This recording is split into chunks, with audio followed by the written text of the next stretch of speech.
Mega Man Battle Network 4 is uniquely terrible for one type of gamer in particular: completionists. You may have heard about the Mega Man Battle Network series, the unique action card battle RPG that started the action card game genre, and is also known for being the only esport on the Game Boy Advance.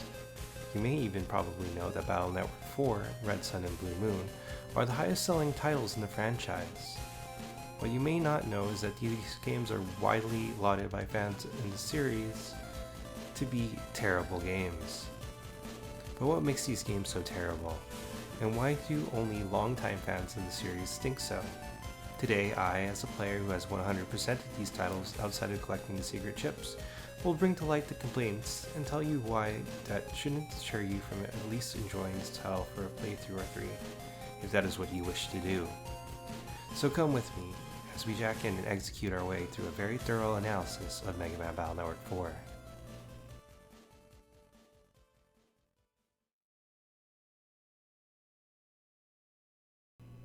What are the complaints?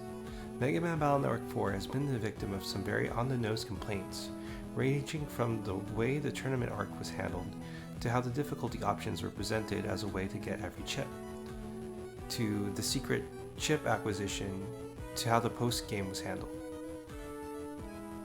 For the tournament arc, some players felt like it was presented very weakly, opting for a slice-of-life oriented type of approach.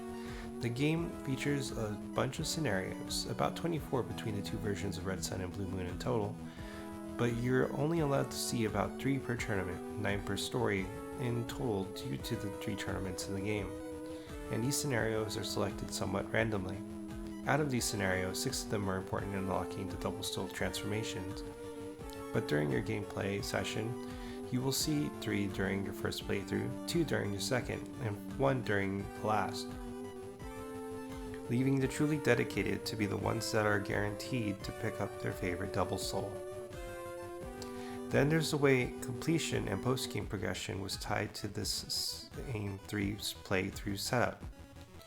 Most chips comes in 3 versions. The first versions of the battle chips are acquired during the first playthrough. This means that in order to complete the game, you need to go through each area at least once, collecting at least one of every battle chip, before finalizing your playthrough and moving on to the next one. If you fail to get a certain chip, the virus will be available upon the version 3 viruses being released upon your third playthrough, but the battle chips you want to acquire may be much harder to find than if you acquired them by mastering your playthrough the first time around. There is also the fact that blue mystery data and purple mystery data, the Battle Network equivalent of treasure chests, can only be acquired once per playthrough, and upgrade only if collected previously on the last playthrough. This means that if you fail to acquire everything in a given area, you are forced to play through additional times just to acquire certain chips, or HP ups. For example, I had failed to acquire Anti-Fire and Grab Revenge by Game 3, prompting me to play the game a 4th time just to acquire everything.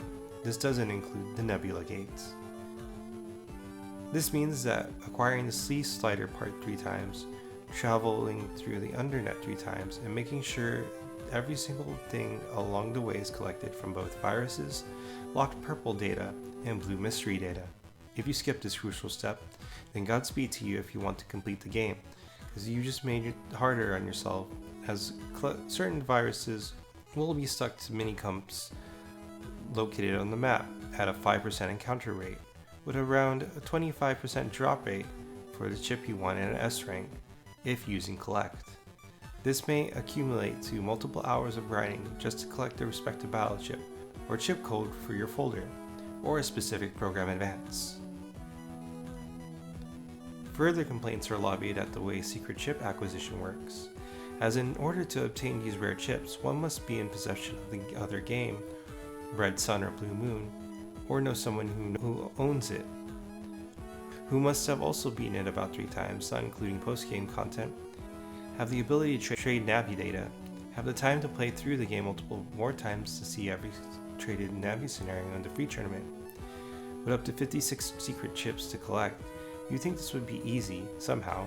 In order to collect the secret chip data, you need to end up in the finals with a particular Navi. However, the data that corresponds with a certain chip will be limited to what mode the trading player obtained their double soul in. This means that most of the time you'll end up with someone who has Aqua Soul from easy mode and Proto Soul from hard mode. This means that you will almost always acquire Aqua Up 1 or Hawk Cut 3, but never Aqua Up 2 or 3 or Hawk Cut 1 or 2. In order to get those other chips versions, you need to find someone who is lucky enough to have beaten Battle Network 4 with those particular souls acquired in those particular modes with the code you're trying to collect. I have not opted to collect the secret chips yet, but I want to attempt to collect every code, or at least a copy of each so I can give them away in the future, but that's a topic for another time. As you can see, there's a lot in the way Battle Network 4 has it out for those who have a completionist mindset. This also sets back people who like post-game content as well, as post-game usually contains tiny bits of lore, such as special areas to go to or unique certain boss fights. Battle Network 4 is no different from the others. It's no secret that you fight Base EXE and Dark Mega Man EXE in the post-game. They were also more lenient in letting the player access the secret areas, as you only need to collect every standard chip, one of each 5 evil chips, and one of each version 1 Navi, instead of all the Mega Class chips like in the other games. So who is this game for anyway? And who hates it? Taken on its own, with the easy mode in mind, Battle Network 4 is the best jumping in point for the franchise, and before you start throwing your pitchforks at me, I want you to hear me out. It's because it's the easiest game in the franchise that makes it the best jumping point. Much like Gunvolt 3, or Disgaea 6, if you want to ease someone into the series, the easy mode of Mega Man Battle Network 4 is perfect for those who are unfamiliar with action RPGs. Instead of getting bogged down by large numbers and increasingly difficult viruses and gauntlets, the game lets you explore a pretty vast part of the net relatively safely. It introduces you to characters in a pretty safe situation where there's nothing really at stake. It lets the devs explore their interactions with others. The chips were fairly straightforward, and if the player wants to increase the difficulty at a later time, they can. The problem with Battle Network 4 is when one approaches it from a longtime fan mindset, or a completionist mindset. This game is rough for those who started out because the game is too easy but requires you to do everything and collect everything with precision 3 times at the very most in order to pare down time.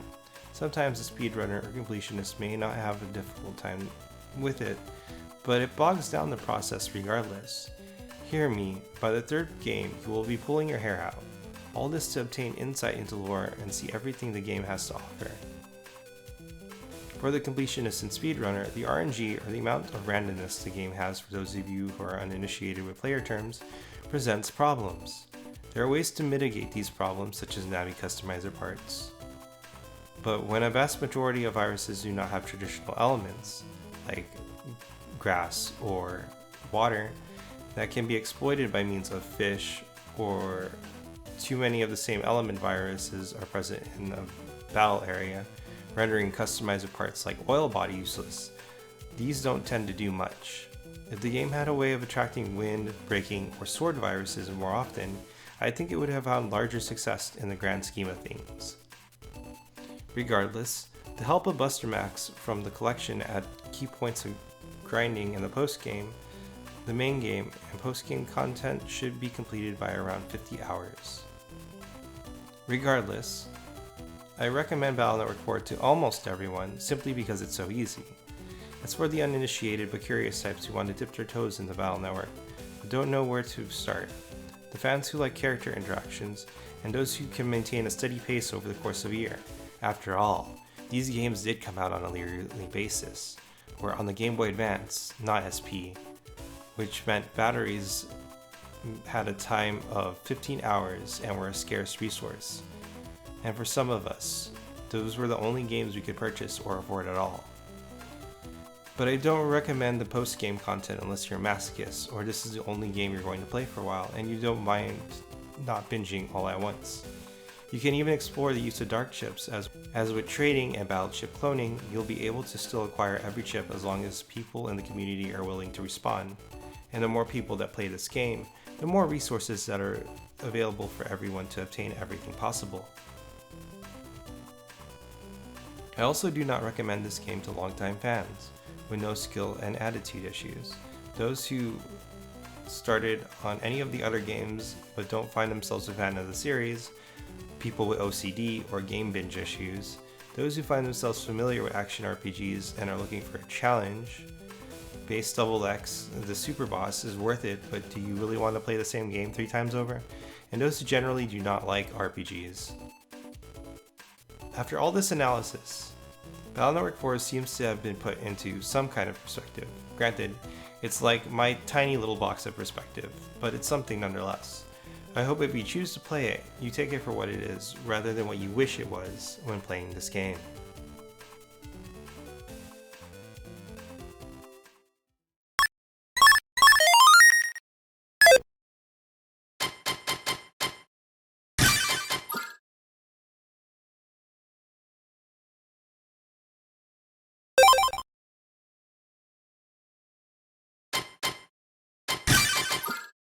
Mega Man Battle Network 4 Blue Moon. Finished! You really worked for that. Well done.